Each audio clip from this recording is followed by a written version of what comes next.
page 12. Page 12.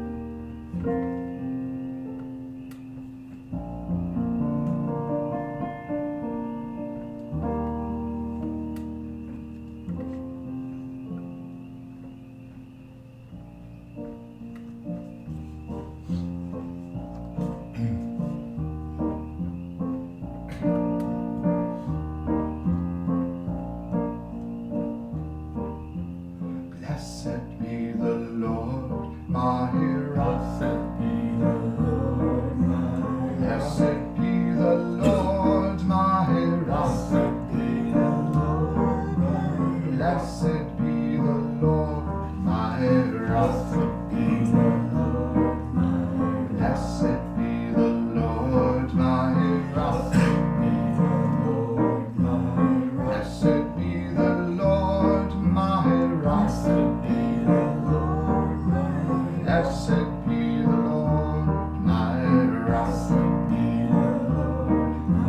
Blessed be Sarah and Balder in the house. Sarah and Balder in the house. Blessed be Sarah and Balder in the house. Sarah and Balder in the house. Blessed be Sarah and Balder in the house. Blessed be Sarah and Balder in the house.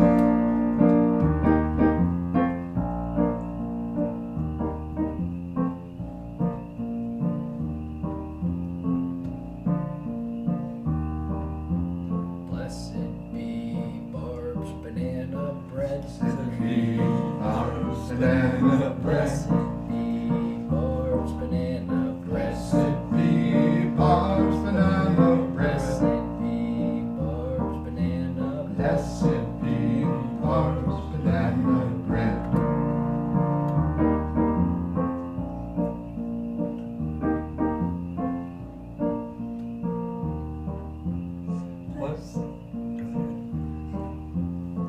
Blessed be the stumps not in the path. Blessed be the stumps not in the path. Blessed be the stumps not in the path. Blessed be the stumps not in the path. Blessed be the stumps not in the Blessed be the stumps not in the path. path.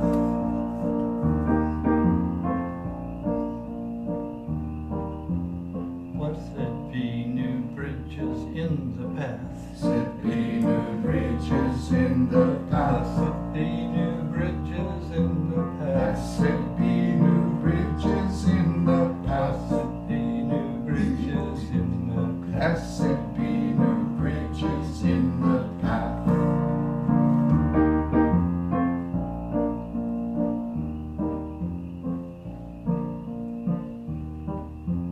Blessed be a brand new pantry floor. Blessed be a brand new pantry floor. Blessed be a brand new pantry floor. Blessed be a brand new pantry floor. Blessed be a brand new pantry floor. Blessed be a brand new pantry floor.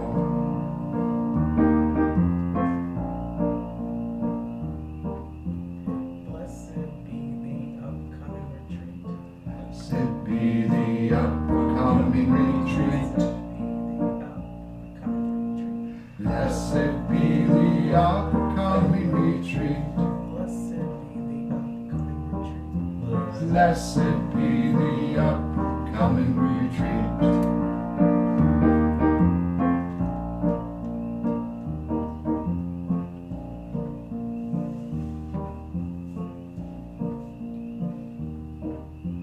Blessed be the garden getting ready to grow. Blessed be the garden getting ready to grow. Blessed be the garden getting ready to grow. Blessed be the garden getting ready to grow. Blessed be the garden getting ready to grow. Blessed be the garden getting ready to grow.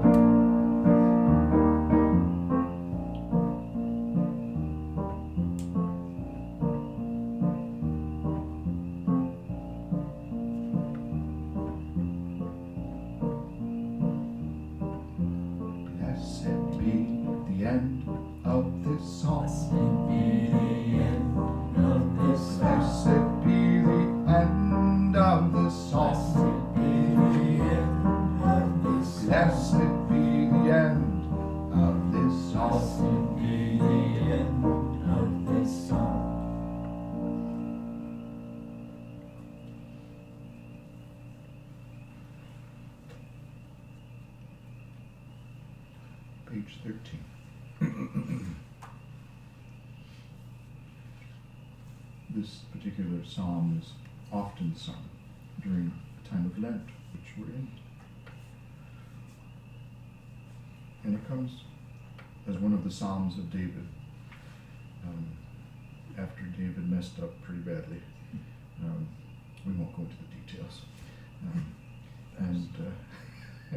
But he prayed this song because he knew he needed a new heart. And so he sang this song in honor of David.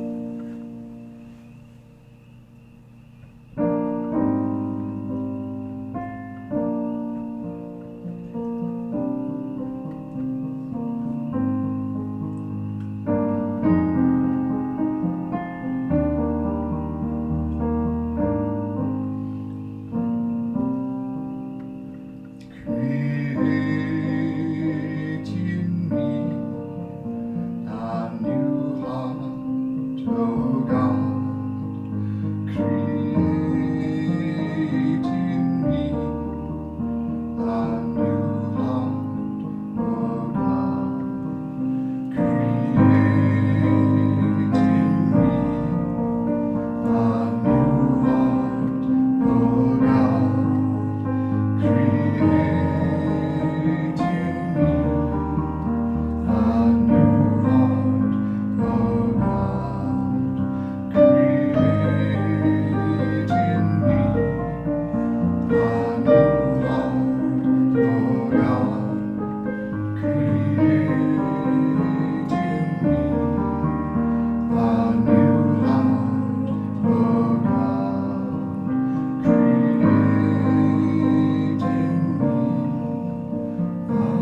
Isn't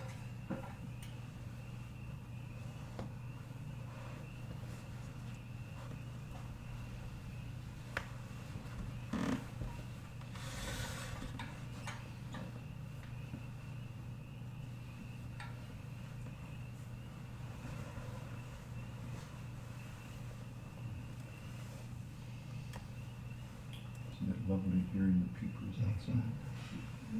Every once in a while I hear this. That's not a peeper, right? No. More to come, too. More, yeah, right. Tim's got a glazed look in his eye. More to go. You get my glasses, right? You might, yes. I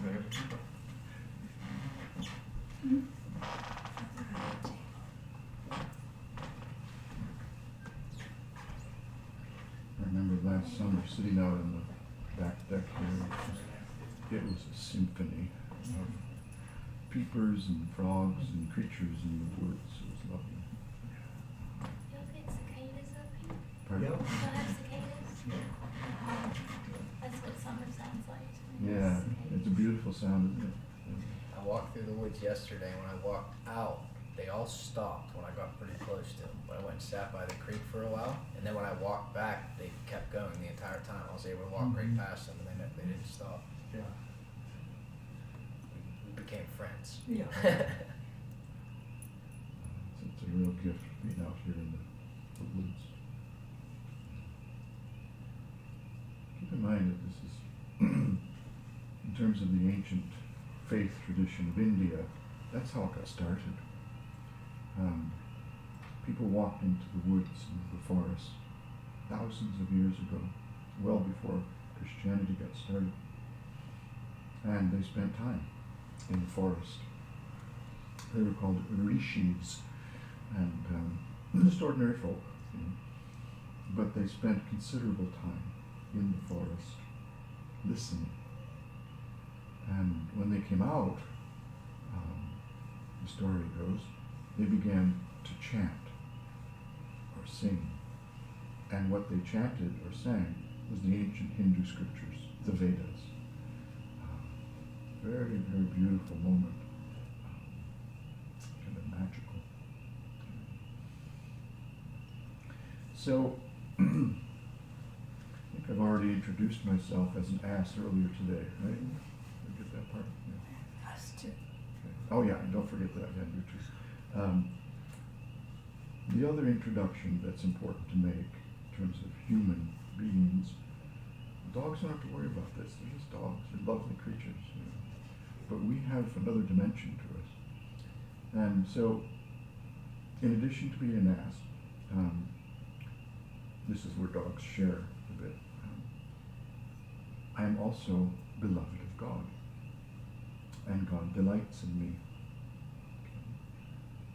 such as I am. And by the way, you are beloved of God, and God delights in you, too. If you don't know that, if you can't believe it, trust it, just choose to say yes to that. And especially if you can't feel it when you get up in the morning. Especially when you get up in the morning. Don't stop until you do. Okay? It's that important. Feelings come and go, and I'm not one to put much in feelings anymore. But there's something much deeper than feelings, and it's a reality. I can only describe it as a depth, in-depth reality within the human spirit. This choice to trust that we are God's beloved, all of us, and God delights in us, all of us, each of us. So I challenge you, I dare you to wake up in the morning tomorrow and let that be your first conscious thought. Okay? See how your day goes. So, those two realities are to be held side by side. It's That's why we have two hands, one for one, one for the other. I am both an ass and I am beloved of God. If I ever forget either one of those, I'm in trouble. If I ever think I'm enlightened, I'm no longer an ass, I'm in trouble. If I ever forget that I'm beloved of God, I'm in trouble. Works that way. So the Enneagram is a good way to enter into this reality. So I'm going to ask you a question right away, and we can read some. We already read part 1 this morning, this afternoon. What drives you? What would you say? You may not be able to answer that question. Everybody, and this is, again, from the perspective of the Enneagram, which I trust, everyone is driven. It's like you're a car, and somebody gets in you and drives you, okay? Not necessarily where you want to go, okay? But you go there. So the question is, what drives you? Something to think about. And what drives every person, I'm convinced, is both fear and desire. Okay? Both and okay? Both fear and desire. Both no and yes. That's what makes us so rich, complicated beings. We're not one-dimensional. We're not either this or that, we're both. And so this tradition of the Enneagram, thousands of years old perhaps, says what drives every person is a particular fear and a particular desire, depending upon your makeup, depending upon your childhood, depending upon what has influenced you when you were this high. It's particular. And so tonight we're just going to name some of these things. Okay? And you might identify with every single one of them. You might identify with none of them. That's fine, doesn't matter. But just try to be open to learn something new that you hadn't known before. That's the point. Okay, here we go. You ready? I think this is where we left off. Oh, this is a good quote, by the way. I don't know this person. Henry Truckle. Anybody know that name? No. Okay. Wherever that person is, said this. Whenever someone awakes, he awakes from the false assumption that he has always been awake, and therefore the master of his or her thoughts, feelings, and actions. You've heard, obviously, we've all heard of waking up from sleep, right? We know what that's like. But what the Enneagram is talking about is waking up from waking up. Waking up from our conscious and unconscious, waking up from what we think we know, waking up from we think being awake. Because the Enneagram has a startling news for us. We're not really awake. Not really. I know that may be hard to hear, but that's what it says. And here's one from Andrew Harvey. He's wonderful. The very things we wish to avoid, neglect, and flee from turn out to be the prime material from which all real growth comes. I'll say that again. The very things we wish to avoid, neglect, and flee from turn out to be the prime material from which all real growth comes.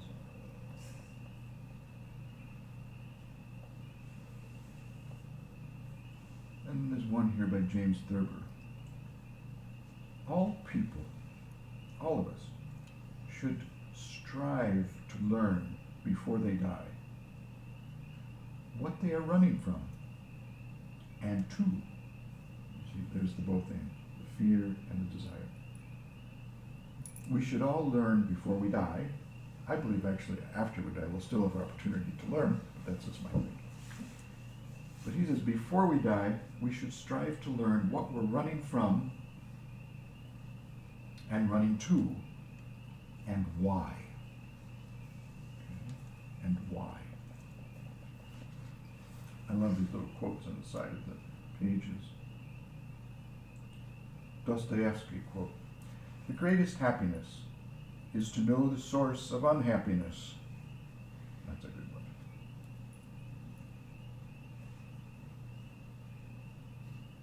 Here's one from Karen Horney, unfortunate last name.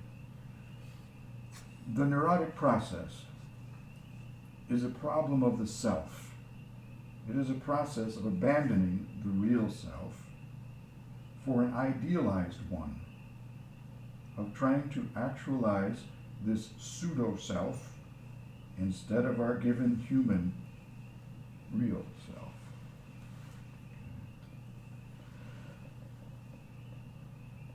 All right, enough quotes. We'll start reading. This section's entitled "The Basic Fear and Basic Desire." We'll pass it around. The mechanism of the personality is set in motion by what we call the basic fear of each type. And the Enneagram states, if you don't know your basic fear, you don't know yourself well at all. If you don't know your basic desire, you don't know yourself. The basic fear arises because of the inevitable loss of contact with our essential nature in early childhood. This loss occurs for a number of reasons. As newborn babies, we arrived in the world with natural, innate needs that had to be met for us to develop into mature human beings. However, even in the best circumstances, our parents inevitably could not meet all of our developmental needs perfectly, no matter how well intentioned they were. At certain times, they had difficulty coping with our needs, especially those that had not been adequately met in themselves. You know, one of the phrases in the Old Testament that says, the sins of the father will be visited upon the sons until the generations. That's basically what they're talking about. The kinds of qualities and attributes of parents passed down to the generations. It seems that's what happens. Not all of them, thank God, but some of them, and some of them are good. As babies, it is our nature to express a wide range of emotion and states of being. If these qualities are blocked in our parents, they will feel anxious and uncomfortable whenever those qualities arise in us as children, sometimes even as adults. This made our infant selves kind of anxious and unhappy.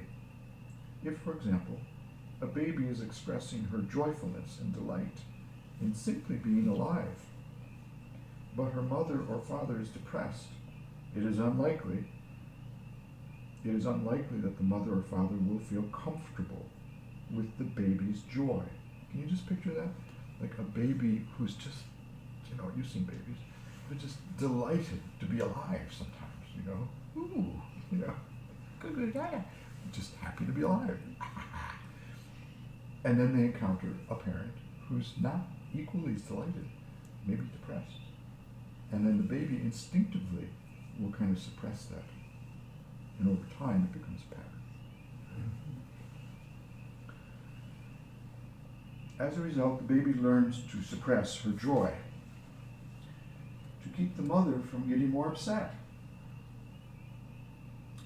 Another baby with a different temperament might cry or make stronger attempts to get a reaction from mom or dad. But no matter what response the baby uses, her own joy is not mirrored. And that's the key, isn't it? Did you ever be in a conversation with somebody and you're just talking and you're sharing something emotional, let's say. And without consciously thinking it, what you're asking for is that person to mirror your joy. That's it. You know, just share it for a moment. But instead the person says, oh, that reminds me of the time I did this, or I did that, or I. And you go, oh. Not good. Not good. It is important to realize that these reactions did not occur because our parents were, quote, bad, but because they could only mirror the qualities that were not blocked in themselves. At a certain point, and I've heard this again and again from people, and it's a good thing, you know, we come to a place where we realize our parents were limited in their capacity, right? We accept them for who they are. We don't expect them to be anybody else anymore. And it's kind of a relief. There might be some sadness in that, but ultimately I think it's a healthy thing. We just accept our parents for who they were, who they are. We don't try and force them to be someone else. This limited and often dysfunctional range of behaviors and attitudes become imprinted, and here's where the pattern comes into play, becomes imprinted on the child's soul as the psychic backdrop that the child brings into life and all future relationships.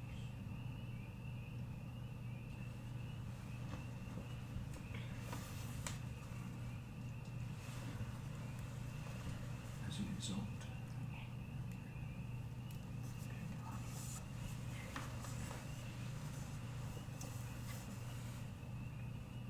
As a result of unmet infant needs and subsequent blockages, we begin to feel very early in life that certain key elements in us are missing.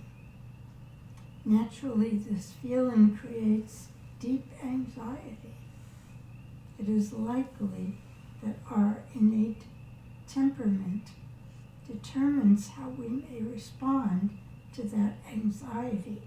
But no matter what our later personality type, we eventually come to the conclusion that there is something fundamentally wrong with us.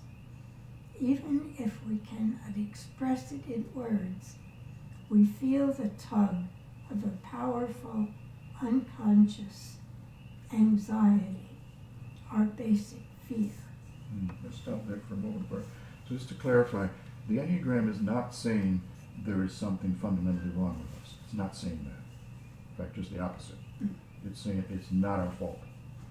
It's inevitable that as human beings, when we're born into this world, we experience a feeling of loss.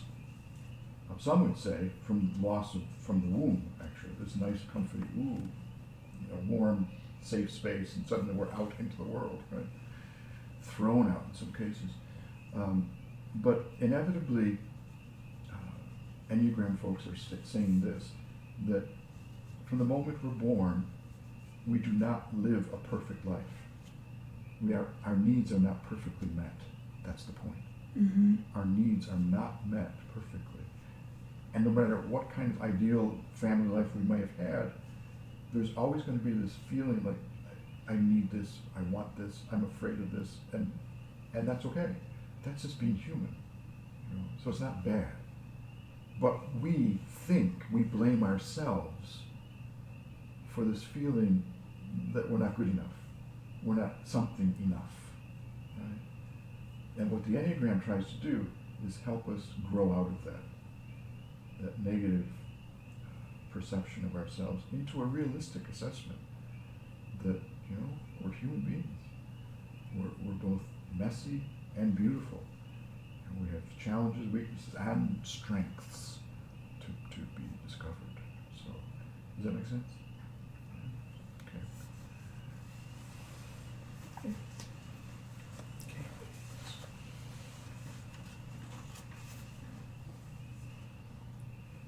Each type has its own characteristic basic fear, although the basic fears are also universal.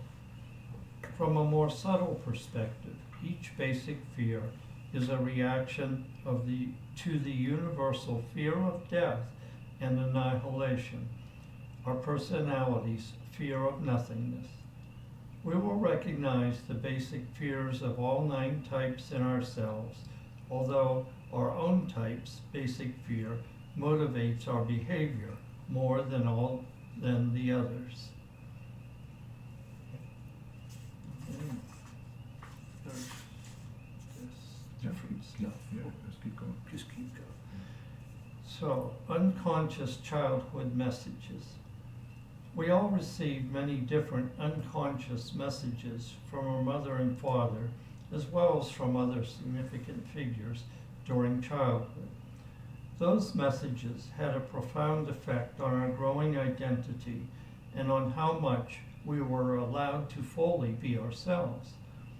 Unless our parents were highly developed conscious human beings themselves, the expansive brilliance of our soul was forced to shut down to varying degrees. Although some of us received many of the following messages, one message tends to be central to each type. Which message particularly affects you? Type 1. Okay, so you're about to list the 9 Mhm. types, and in each type there's a basic unconscious message that we've been given. Is that right? Mhm. Okay, so here it comes. Hold on to your heads. Type 1. It's not okay to make mistakes. Type 2. It's not okay to have your own needs. Type 3. It's not okay to have your own feelings and identity. Type 4. It's not okay to be too functional or too happy. Type 5. It's not okay to be comfortable in the world. Type 6. It's not okay to trust yourself. Type 7. It's not okay to depend on anyone for anything. Type 8. It's not okay to be vulnerable or to trust anyone. And type 9. It's not okay to assert yourself. So just if we could pause this for a moment. Any questions on that so far? Is it making sense? Each person receives unconscious messages from the time they're born, and mostly from their families of origin. They're supported sometimes by environment from school, culture, even churches or religious organizations, sometimes especially so. But these are not conscious. These are unconscious. Hopefully, we bring them to consciousness and we have a little conversation when we're adults. And we say, really? Let's talk about this. Yeah. Glasses? Yeah. Starting with that chart.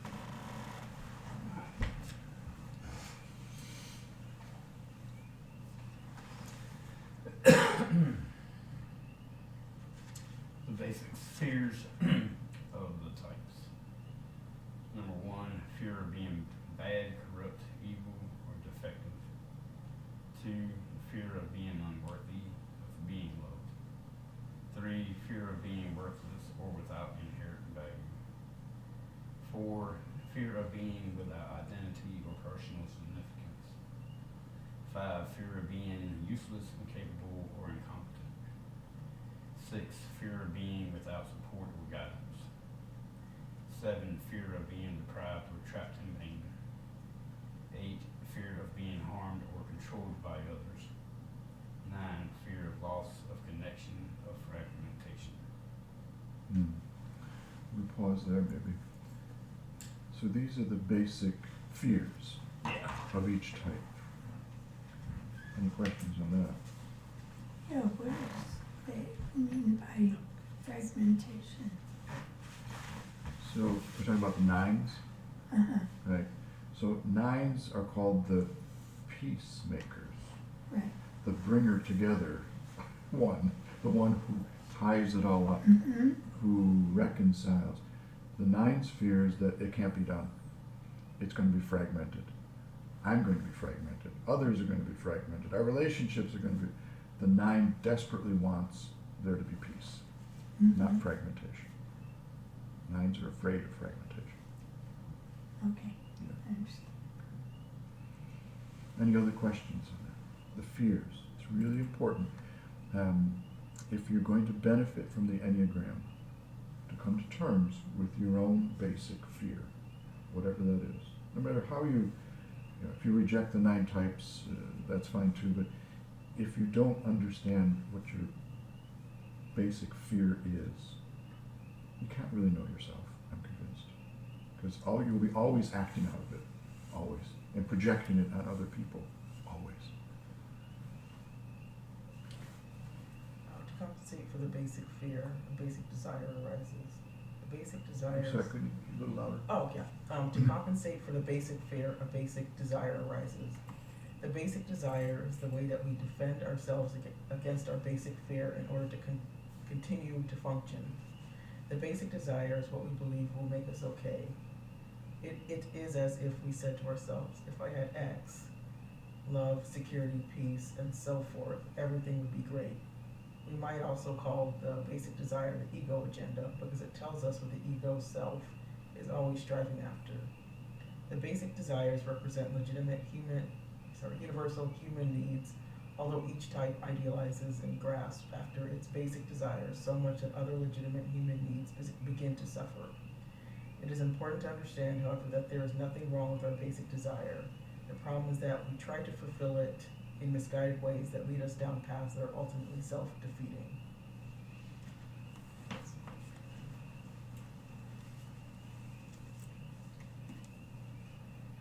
For example, the basic desire of the 6 is to find security.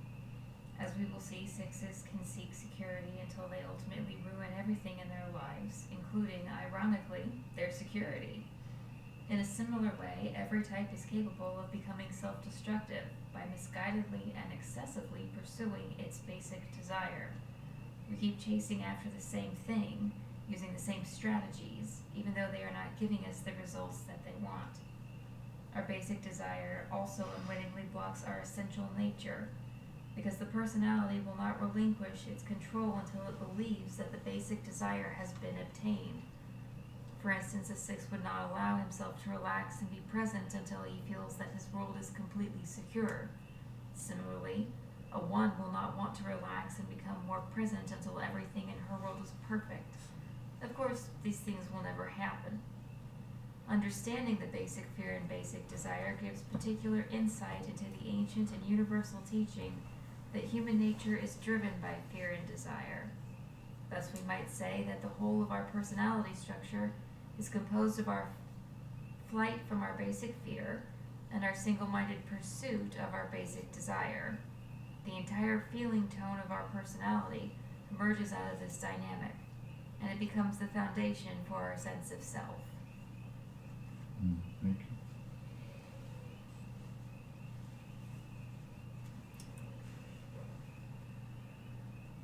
Titled Essence Has Been Constricted by Personality. Okay, let's pause there for a moment.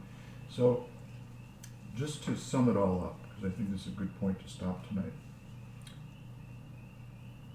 When a number 1 walks into the room, what do they see? How they can fix their How they can fix it. right. Number 1 is a reformer, right? Driven by the need to change things, right? This has got to change, right? A reformer, right? So immediately upon entering the room, they'll identify what they think is wrong and needs to be fixed. Reform, change, okay? When a number 2 enters the room, what do they see?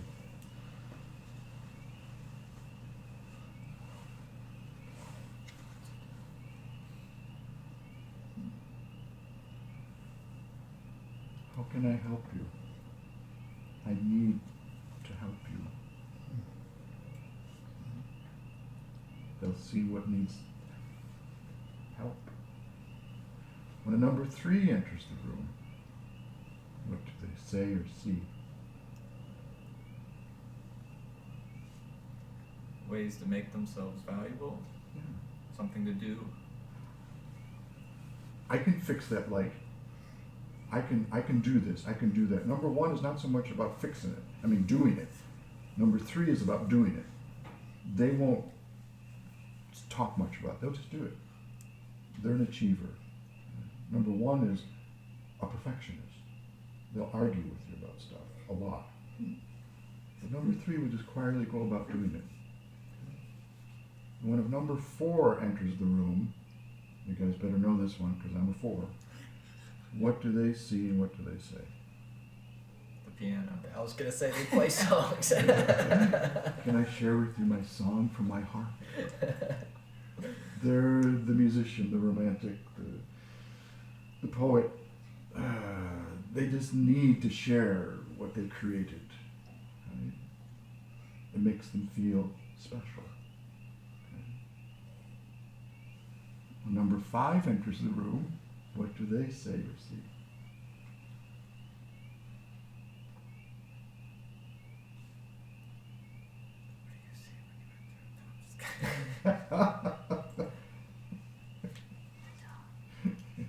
What did you do today? Sure. This is You organized. organized. Yeah. Did you get some satisfaction from that? Yeah. It's a cool thing to do.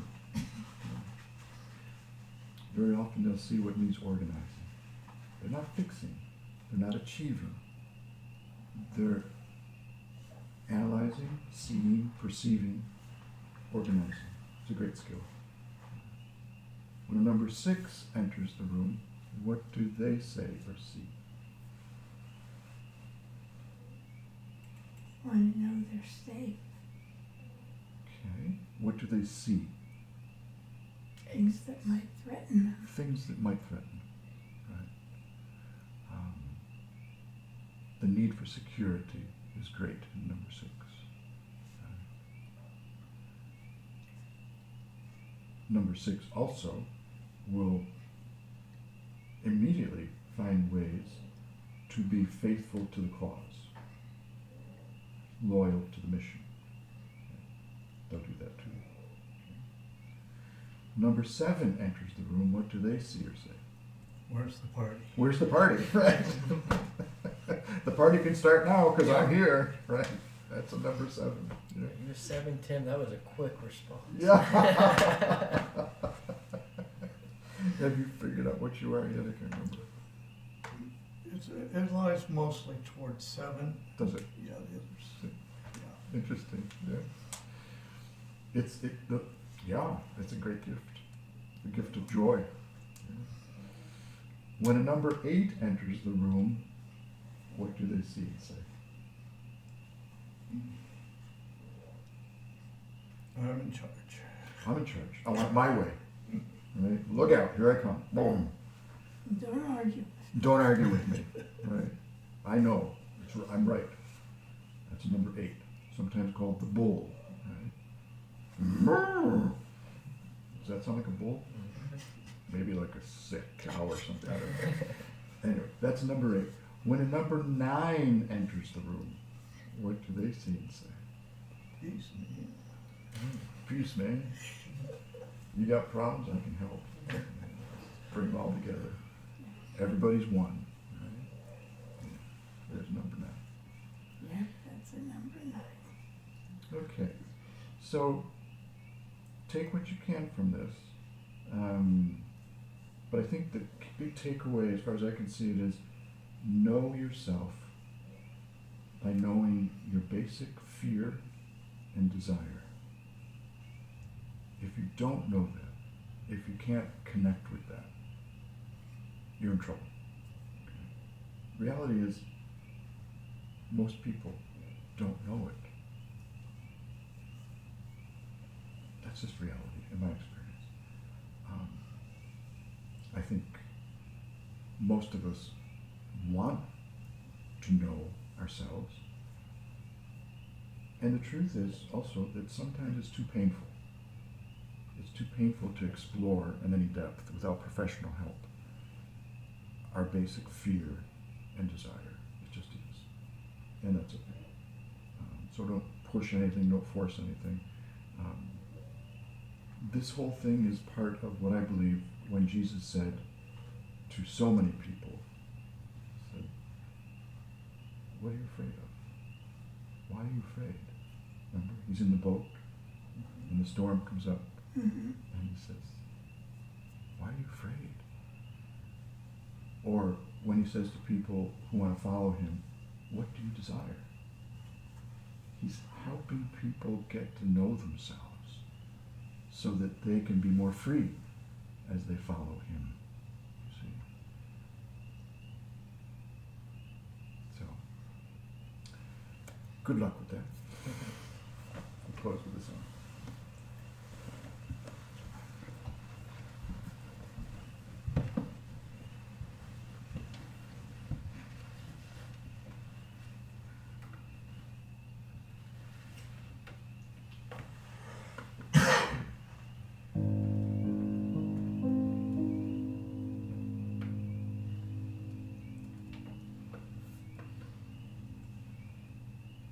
I'll sing it and I just sing it back.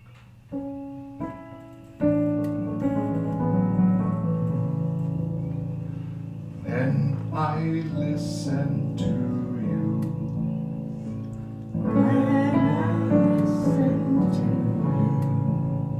when I hear your voice,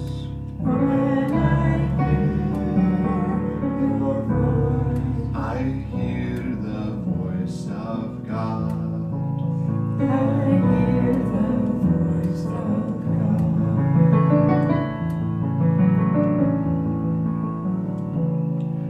When I look in your eyes,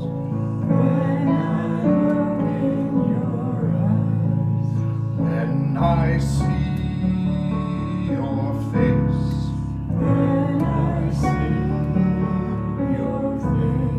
I see the face of God.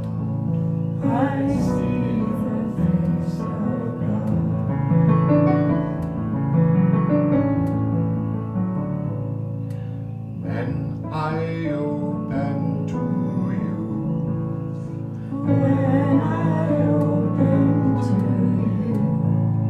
when I touch your heart,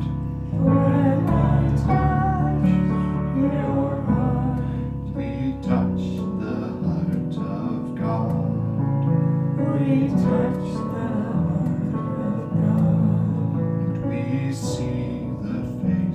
of God. And we see the face of God. And we hear the voice of God.